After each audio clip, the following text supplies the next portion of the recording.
I'm Dominic Serantonio. Chris Stribley.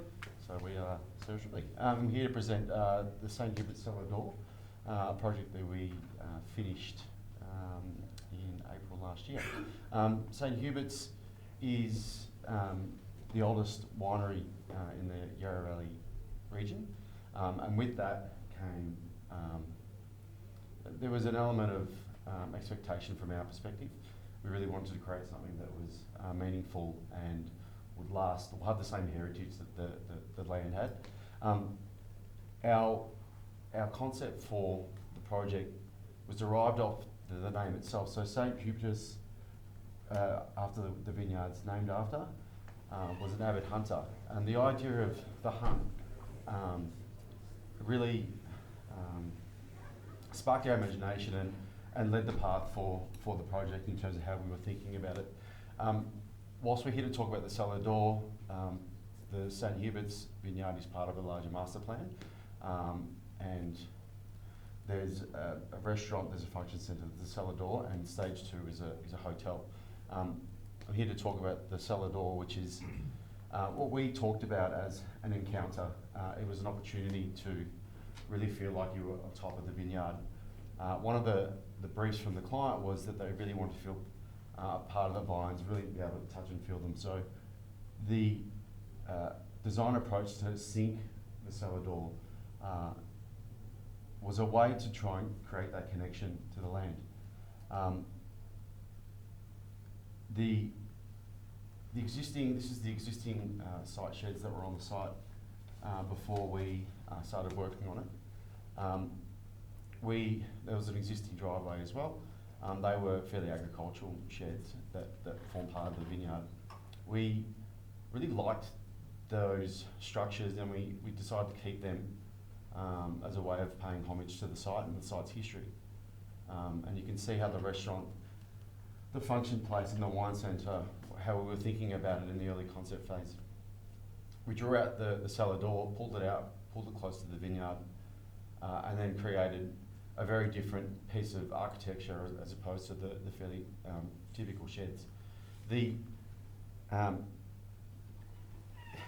One of the constraints was we really wanted to be quite sensitive in terms of dealing with the landscape. So the idea of having almost like an eyelid structure or eyelid design was really about being sympathetic to the landscape.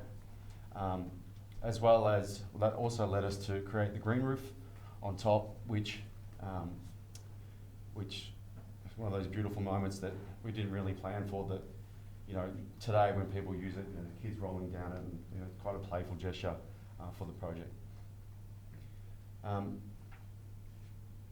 You can see how the eyelid rolls up, and we take the grass roof over the top of it.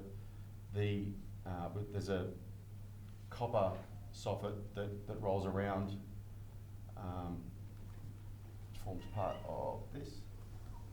And then the cellar door is really open glazing within. Some of the sustainable elements of the project, we've got rainwater harvesting. There's a green roof, obviously, which breaks down the heat line effect. There's a lot of thermal efficiencies, and obviously inefficiencies in terms of lighting were taken into consideration throughout the project. Here are some photos of the project. You can see where we carved out the land, which has created an amphitheatre within the site. The original design concept, the vineyard was actually meant to roll down right to that bottom level.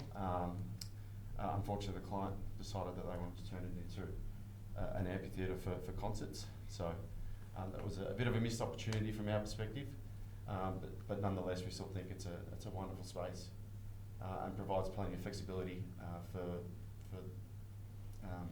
the vineyard. Just roll through some of the photos. You can see this is the entry to the cellar door through here, where we've got boardwalk concrete, which is in natural finish, which provides a really beautiful textured entry. There's a large copper door which you can see centred, and the idea was that we wanted to create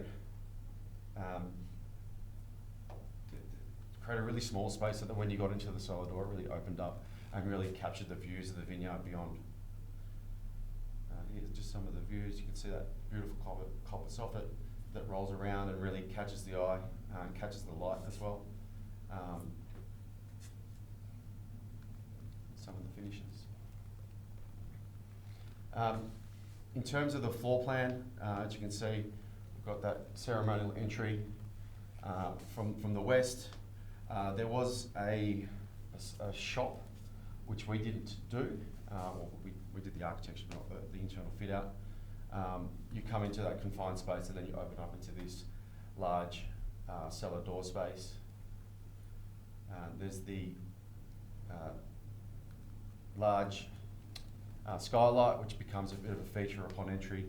We took the opportunity to create a sculpture in the form of the stag, which is the St. Hubert's premier wine, and really make that a feature upon the entry of the space. Here are just some of the internal views. About the acoustics. Yeah, obviously we had large acoustic issues being the cellar door, so, or being what looks like a concrete structure and with the shape of it. So we've actually got a special ceiling that we worked closely, so that's actually like this acoustic foam ceiling that we've then rendered out. So when you go to space, that's all been a comment from most people, it actually works really well. Noise hasn't been an issue there, which was our largest concern when we started looking into it. So even sitting from one corner to the other, you do feel quite private, and they haven't had issues with noise. It was probably the most stressful part of making it all work. And that's the hill. Obviously, there's about 600 mil soil that sits on top that keeps the cellar door and the gallery below all temperature perfect. So we're just using fresh air with a heat exchanger, typically on the other side. All water is actually kept on site, not just rainwater hardening. We are black water recycling. So all the black water goes to the sewer, we're a full sewer plant, which then goes on to water the vines. And then we've had to dig out an additional dam to take it for when there's too much water and they don't want to water the vines to ruin the grapes. It then goes to the dam, and the winemaker can control that. So that's all kept on site, a circular thing. All the soil that was dug out also was retained on site and spread out on the left-hand side, which is now being planted out for future grapes. So, yeah, so we did do our best to keep everything there. Existing concrete was crushed up on site and returned as road base. Being a large site, a lot of those things, they did have all those opportunities to try and keep stuff on site or move it around. Whereas obviously in a city site, you are confounded by having to get rid of stuff. And then, yeah, this will all be covered in vines one day, and